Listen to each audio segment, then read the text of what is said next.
Hey everybody, Pop Punk here. Excited to be here with the Webiverse crew.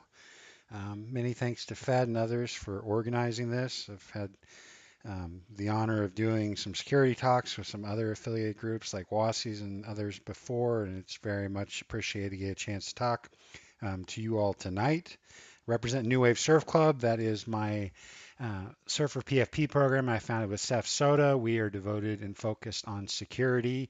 And tonight we're going to be doing about a 30-minute talk on security. We'll talk a couple issues. We'll look at definitely lots of security threats that are out there so you can actually see what's going on in the space. And then we'll also talk about some resources. So I'll get into it. So I'm Pop Punk. I was early to crypto. I give you a little background so you understand where I'm coming from. You can see my WASI there, my New Wave Surf Club surfers, some CryptoPunks, etc. I was early to crypto, and my 10-year anniversary was in January. And because of that, that informs a lot of my security thinking. We had a bull run in 2014, and at that point, I had all of my Bitcoin, which wasn't that much, on an online password protected wallet that had less protection than MetaMask has. And I realized, hey, this stuff might be worth something. And thus, I learned about Armory, which is kind of a precursor to our modern day hardware wallets, paper wallets, et cetera, et cetera. And so a lot of my security focus came from actually being out there and learning what was going on. I consider myself a DGN collector. I collect all kinds of PFPs. I'm out there minting and collecting, purchasing on OpenSea, and thankfully selling some as well. So this is not from an ivory tower. I'm definitely out there in the space, doing stuff and learning. I like to say I'm always learning. I definitely am, I'm not a developer, so I'm not going to be able to audit a contract and tell you something about it in detail, but I am, trying to stay up in the space constantly. Spend about 5 hours today in spaces talking security, so it's something I really value. And like I said, I'm founder of New Wave Surf Club. I have a few small plugs for it as we go through this, but we mainly focus here on security. So today we're going to talk big four safety tips, which are pretty much things you probably know, but we'll get into them in detail. Along the way, we're talking about wallet security, theft risk, and how to avoid. This is really a lot of the meat of it. Hardware wallets, briefly, there's a couple of things to keep in mind with them. Hopefully everybody out there is already using them, but it makes sense to do. And then a bit on continuous learning, essentially how you can stay up in this space and continue to get value and improve your security.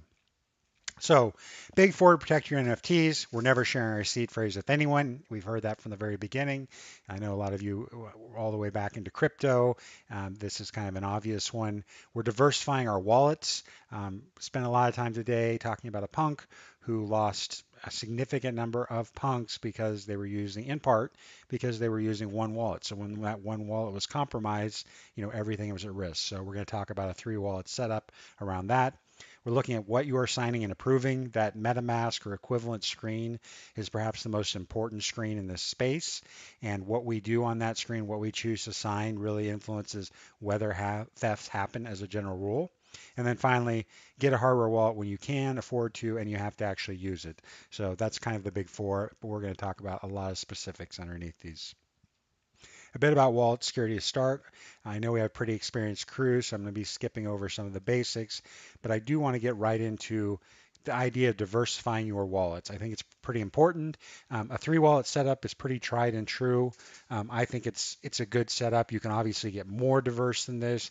You can have multiples of all of these things, but this is something that I think is useful to have. So what are the three wallets? Minting. When we're minting new projects, we go to their website, we mint, we want to use a dedicated wallet for that. Minting, or at least when we think we are minting, is perhaps one of the most dangerous situations for NFT theft because we're interacting with the blockchain, often with an unknown or very little known site. So if we can isolate those transactions into a specific wallet, it goes a long way to protect ourselves. Middle wallets transaction, when we're buying on OpenSea, looks rare, X2Y2, or any of the websites, we're wanting to use a dedicated wallet for that. And there's going to be lots of transactions in here, hence the name. Sometimes you may just leave NFTs in it, but in general, we want to keep it very focused on things that we plan to sell and things we buy.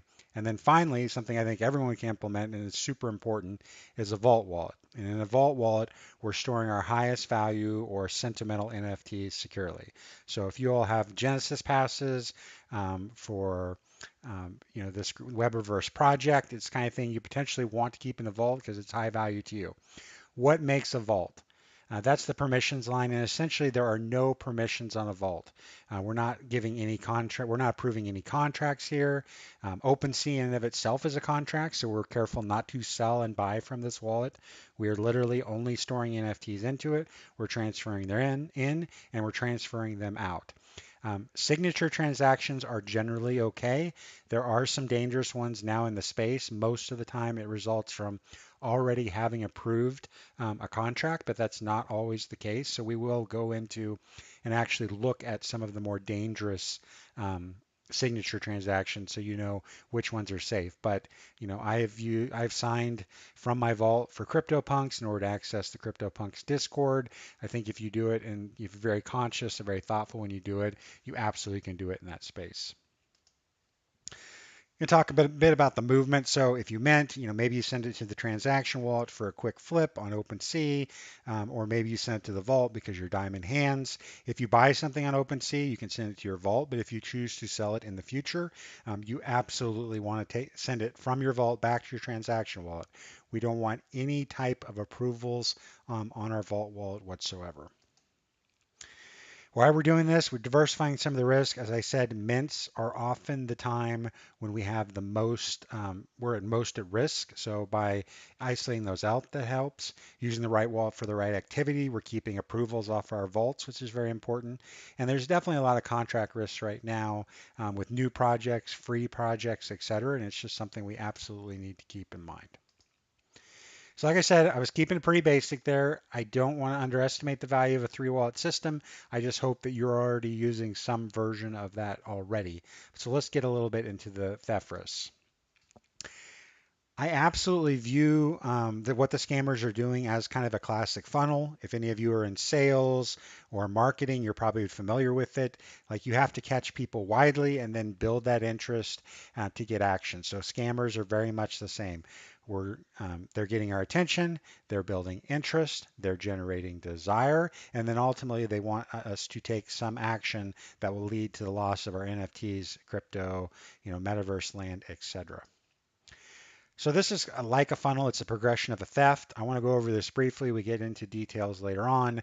But essentially in the awareness phrase above the blue line, we're talking about direct type of communication. So somebody hits you up on DMs, they hit you on Twitter in DMs, maybe they start an email conversation. That's what we're talking about direct. And below is a bit more mass communication. So above the blue line, direct communications, they DM you on Discord and Twitter. That's a pretty common way to initially engage you. Their need to build interest and desire. A lot of that is familiarity. These people are not going to always talk like robots. Their English is not going to be broken. And of course, depending on your language, whatever language might not be broken. Some of them are fairly sophisticated, but they will build trust and they will chat you up like a friend. It's only the most, it's only the most basic scams where they're immediately trying to scam you. They're usually trying to build a rapport first. There's often a money element. They'll offer you an amazing trade. They may say that you can get this great derivative because you already own this NFT. They will try to offer you something that is of value to you. They'll ask you to look at a link often because they need to get you to some place where they then can get you to take an action they want to steal something. So let's look at actions. Sending ETH, there are scams out there about closing perpetual swaps. May just blatantly ask you for ETH. They may ask you if it's a trade to send your NFTs to a trusted third party. It will often show up as someone you think you know, like a moderator that you're active with, but often they will just spoof these accounts in minutes.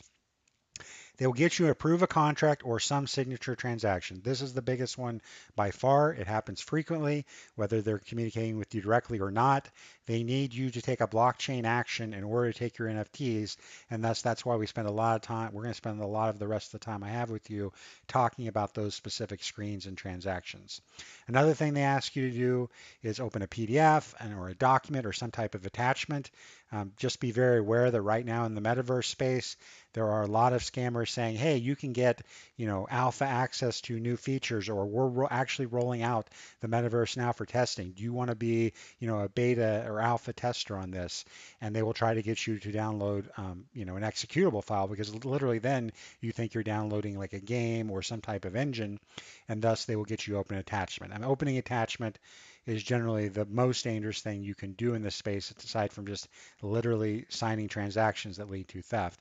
Because if they get hold of your computer, which is what downloads often result in, then it is very easy for them to then take over your whole computer, get into your MetaMask, reveal your seed phrase, be able to get keyloggers in order to get your MetaMask password so they can access it at other times when having access to your computer. So we really want to be very conscious. Anyone who asks us to download anything, we have to be careful. Ultimately, this can result in theft. So, this is kind of a progression. I'll briefly talk about mass communication. Here we're talking about tweets. We have all seen the at mentioned spam, where you're like at mentioned among 8 different people. Email is something we have to be concerned about. OpenSea lost their email database as of 2 months ago. So that's out there in the field. And then, of course, Discord announcements. When Discords are hacked, usually it's an announcement of rewards to members. That is what gets people in. As we talked about before, free mints, special offers and merch, and stealth mints. When you see things pop up you're not expecting, you should be super concerned about it.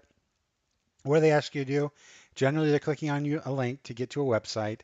Then they're asking you to, quote, mint, which is actually approve a contract or some signature transaction, or maybe, like we talked about before, download something so that they literally can get access to your entire computer and thus your seed phrase. So that's kind of the different progressions, but let's get into some specifics.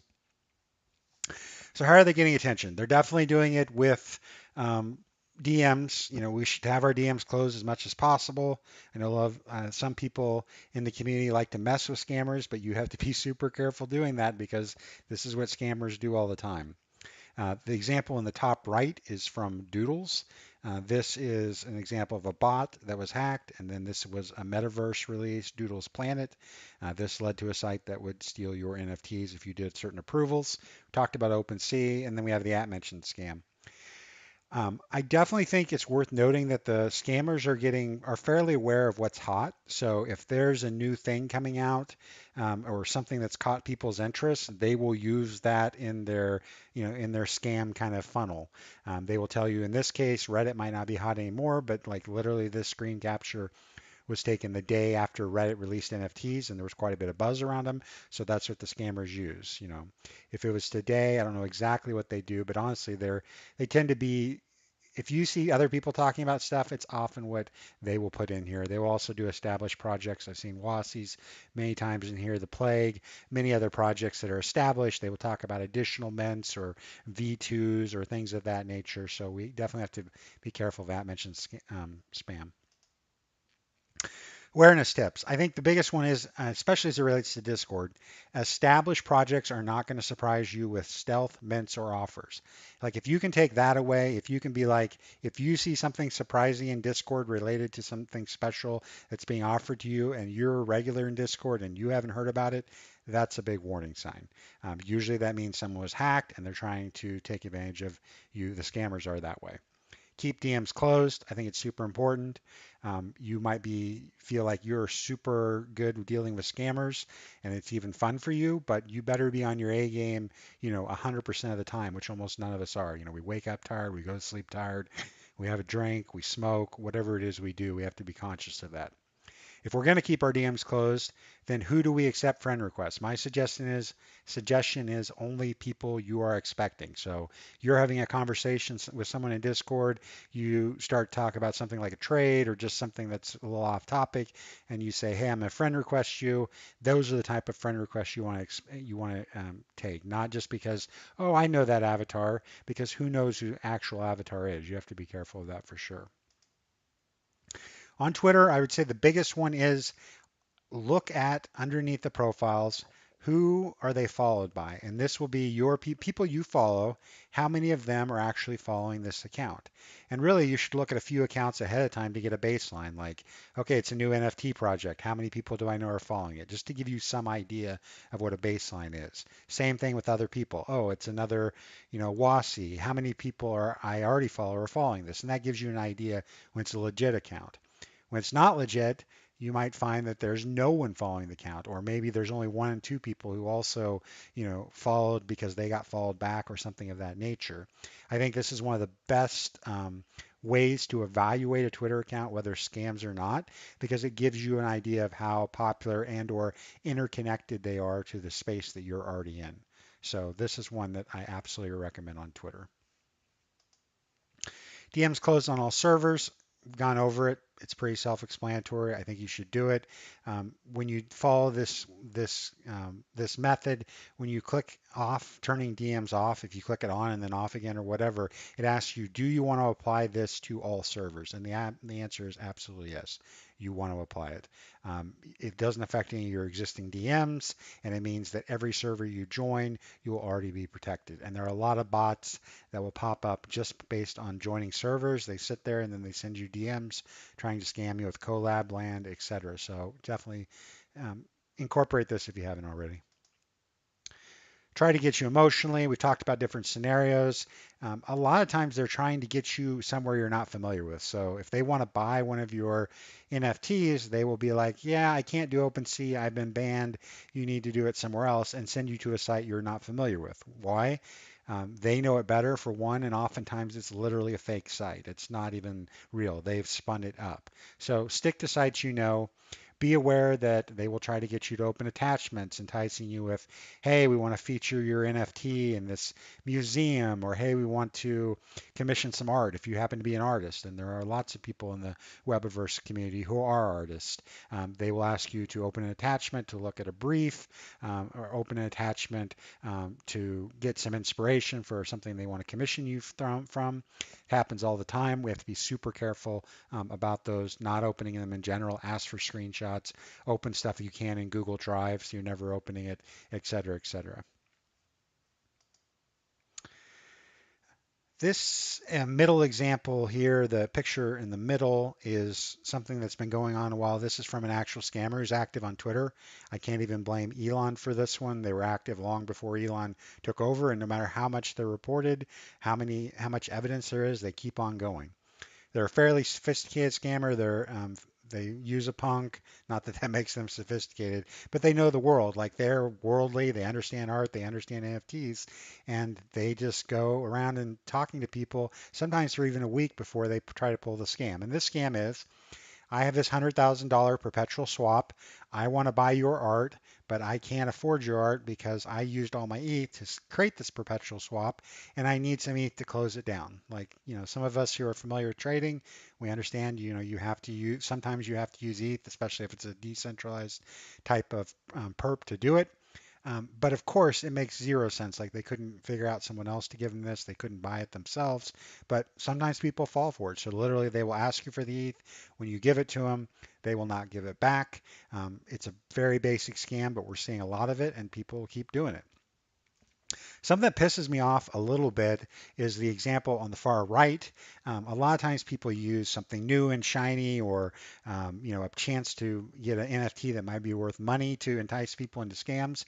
This one's literally the Blur contract. It says has been compromised and exploited. You need to um, revoke that said contract. Here's a link to revoke.cash. The problem are, Blur contract is fine. Not that it can't be, messed up in the future or anything of that nature, but it's generally fine. They're just trying to use your security mindedness to get you to a fake revoke.cash site to do the same thing all the other sites do. Get you to sign a signature transaction. Get you to sign an approval. So it's fairly basic, but it's really targeting people who actually care about security, which, kind of sucks, to be honest. So it's something you have to consider. It's not just, oh, get this new cool NFT. Sometimes they're also using security as a motivation. Discord hacks, they happen a lot, less than they did in the past. I think people are getting a little wiser to it, but still, we're looking at quite a few.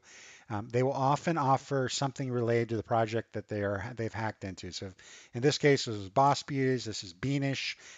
Their account was hacked. They offer up, hey, we appreciate you supporting Boss Beauties. We want to give you an NFT in appreciation. Here's the claim site. It's free. In this case, it would actually be some type of approval scam. It ended up taking like 20 Boss Beauties, I think. You see this fairly frequently. How we deal with it, we're being skeptical as your opening position. I know that's not sexy at all. It's kind of a cliche, but you absolutely have to be skeptical in this space. There's just no take backs, so you have to be, on your A game and be skeptical of pretty much everything. Uh, hanging around with people from the Webiverse, I think you're all pretty good at that, pretty up on it, but we just have to stay vigilant. If it looks too good to be true, it's likely a scam. That's absolutely another cliche, but true. And be patient. I think patience is a big deal no matter what. Don't rush into things. Be patient when you're doing the transactions. Look at what you're signing, which leads into what we're talking about quickly after this. So we're just being very cautious on those.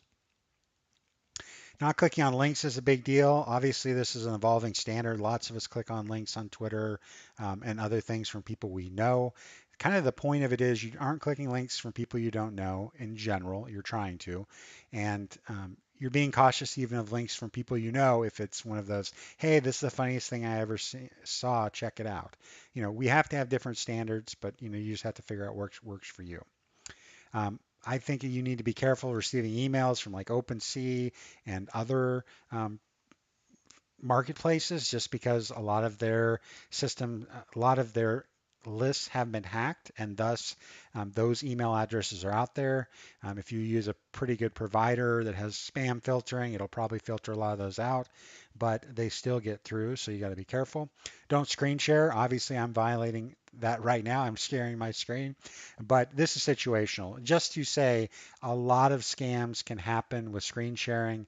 Um, there are scams related to, your hot wallet, your MetaMask. They can access, they can get you to reveal your seed phrase. It's almost criminally easy to get people to reveal their Discord authorization token. That is super easy to do with a couple, even one click. So you just have to be very cautious when you're screen sharing. Share the screen in situations with people you know versus like a random support person or something of that nature. About 101 NFT discords were compromised in July. That's down quite a bit. I think it's about 50 now, so it's cut in half, but they still happen every month. So just be aware of it. Because Discord security is a big deal, I do want to make a small plug for what we're doing at New Wave Surf Club. We take our 101 course, which this is loosely based on, with a few changes to kind of address the more sophisticated audience that you all are. But we take that 101 security class to Discords all around NFT space. It's free for everybody. Very open about it. We want people to be more secure with their NFTs. We also have developed a mod and community manager Discord security class. It is live now. Taught it this week. It's a good class that really goes deep on Discord security. It's only for people who are holding the New Wave Surf Club surfers, so it gives some utility to our holders. You also get actual certification of graduation online. We drop it into your ETH wallet if you pass this class. We've actually had people start using this in job applications to differentiate themselves. You may think, oh, they took a 1 hour class. How does that matter?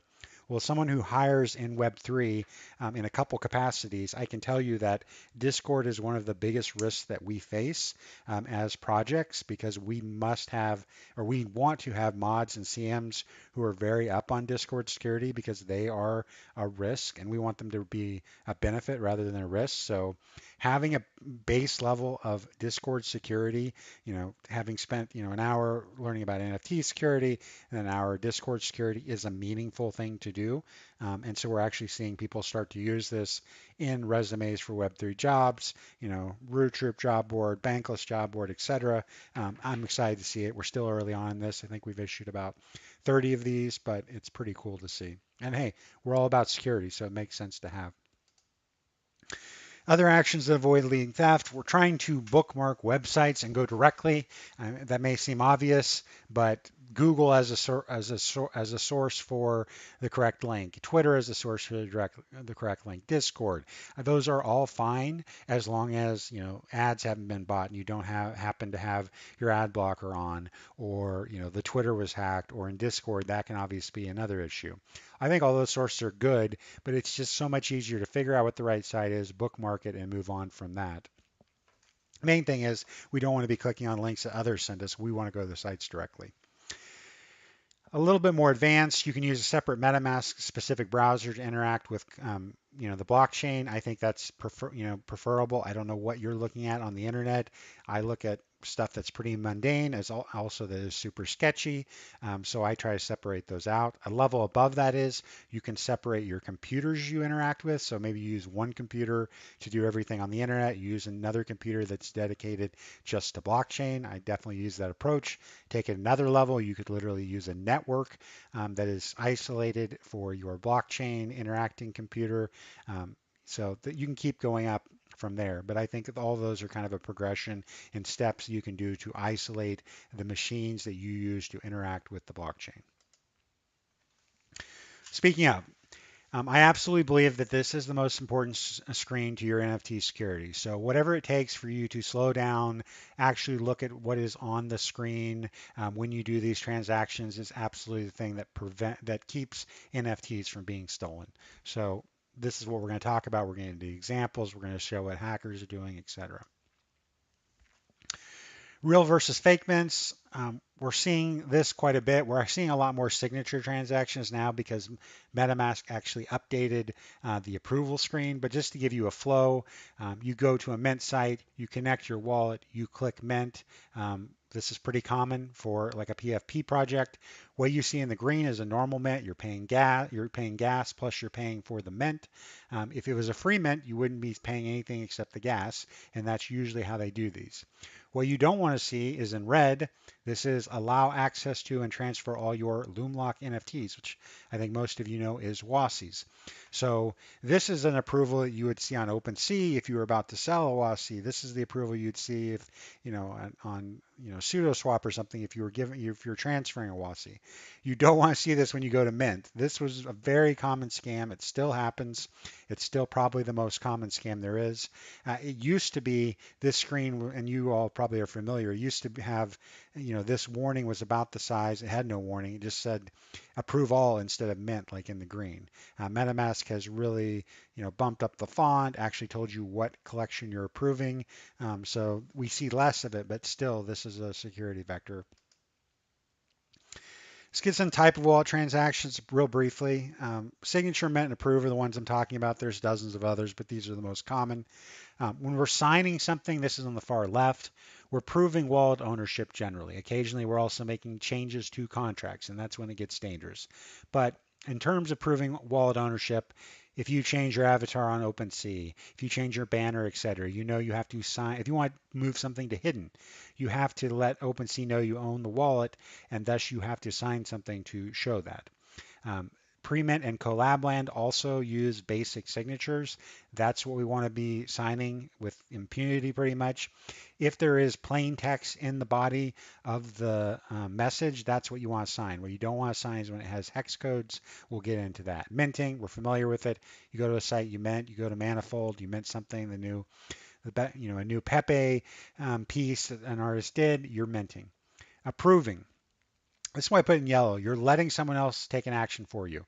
You all are fairly sophisticated. You're aware that if you're on OpenSea and you want to list a collection to sell, you have to do an approval for the collection. If you're out there sniping NFTs because we're in a bear market and you're either sniping ones that you couldn't afford before or traits that you particularly want, you have to give OpenSea approval to spend your WETH, or WETH, as I say it. So that's another approval. If you're in a project that does staking, that's an approval. Trading requires approvals. So it's fine to do approvals. We just don't want to be doing them on places we don't expect, like mint sites. We don't want to be doing approvals there.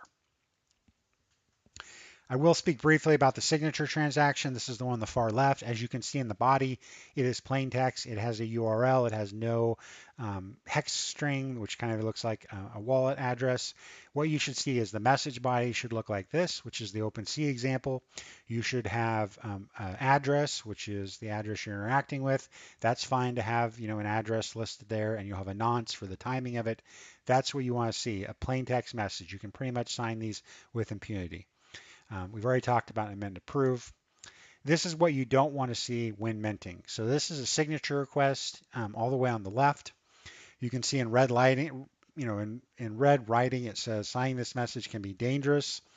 Um, the message has a hex string in it, so it could be instructions to a contract. Um, this is one that you never want to sign under any circumstances. I've talked to colleagues about it. There is no consumer-facing app whatsoever that uses this type of signature anymore. So if you see it, you can just expect it is a scam. SudoSwap, I think 2 months ago, used something like this, which, that, or not a few months ago, almost 6 months ago, but nobody uses this anymore. This is an ETH sign transaction. Um, and it essentially gives them a blank check to take any action on your wallet one time.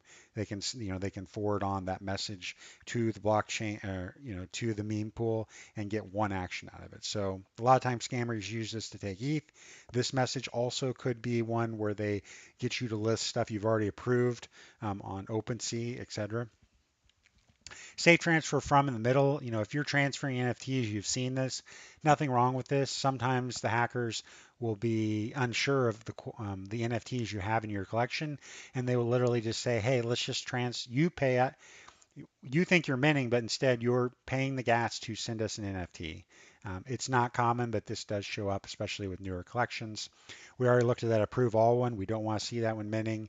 That's one that gives access to all of our WASIs. We'll talk briefly because we have a lot of very experienced people in the Metaverse project, Webiverse project, I mean, is the wallet drainer, monkey drainer exploit. So what this applies to anyone who listed NFTs on OpenSea during or before May of 2022. Essentially, it's the older OpenSea contracts. After that, they updated them to new ones. With just a signature transaction, your already approved NFT collection to a specific contract are listed for 0 ETH to a scammer. Normally, if you do an approval that is to one collection, you may lose all your WASIs if you did that approval, but you would not lose everything you ever had listed at that time on OpenSea. With this scam, you can. Excuse me, couldn't mute in time. So how this works is, and when you sign this transaction, the signature transaction, they forward that on to the contract that you've already approved that goes way back. And essentially it tells them, hey, sell the scammer everything that we ever had listed at this time for 0 ETH. And this one is in the 20 to 30 million. Lots of people have tracked this one because scammers are using it. It's a way to get lots of NFTs at once with just one signature transaction. So it's one to be careful of. How we solve for it? Well, I guess we'll talk briefly about the signature exploits, and then we'll talk about how to solve for it. So what are the signatures you'll see? Well, this Winvern signature, this is one you will see. Essentially, this is telling the contract, hey, it's cool to sell all the NFTs I have approved at that time on the old contract to whatever they have it set up for. Signature in the middle could also be one. This has a hex string in it. Oftentimes, this will have the type of interaction. And then there's upgrade to. I don't see this as much, and I'm not sure why, because I think it doesn't, it's much more innocuous looking. It doesn't have kind of the scary lettering on it and things of that nature. But this is essentially upgrading a contract. Starting to see this in the wild too. This one can also do the full exploit, so you have to be careful about that. One last thing I want to say on this is that there is a way that you can not go through, one, if you never sign this signature, you are fine. But of course, it's possible we do. So if we're trying to prevent ourselves from being at risk from a single signature, we can go through and revoke all of the Seaport contracts and the Winvern contracts that are on the old OS. You can do that in revoke.cash or Etherscan. That's a way to do it. The other way to do it is you can update the nonce in both of those contracts to a current nonce, and that will remove all the approvals that you did in the past. That is 2 transactions versus conceivably 50 transactions. I highly recommend that. If there's interest, hit me up in the web. Hit me up in the general forum, and I can share a link to a YouTube video from Weemy who goes over how to do this. It's pretty simple. I did it personally with all of my major wallets just because I don't want to be at risk for that.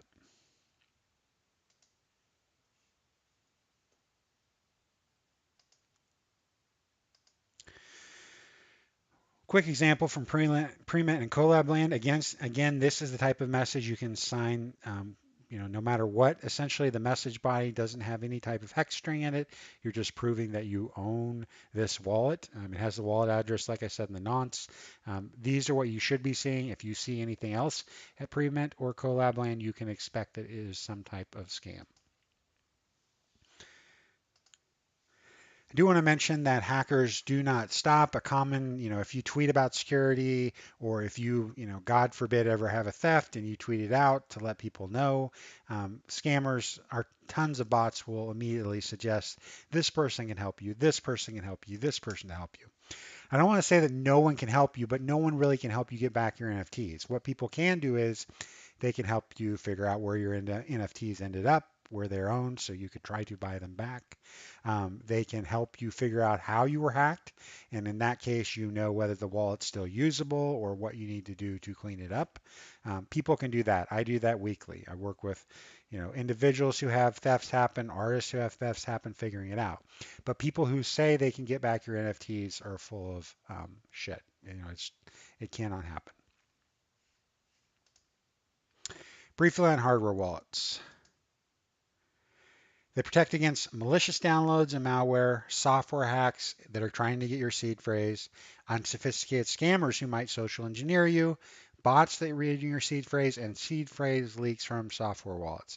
And all of these things, it's really about the seed phrases. When we talked about malicious smart contracts or approvals before, they don't solve it all for that. If you sign something with your hardware wallet, put it away, doesn't matter. You've still done that approval and or that signature transaction. In the case of approvals, it will remain until you revoke it.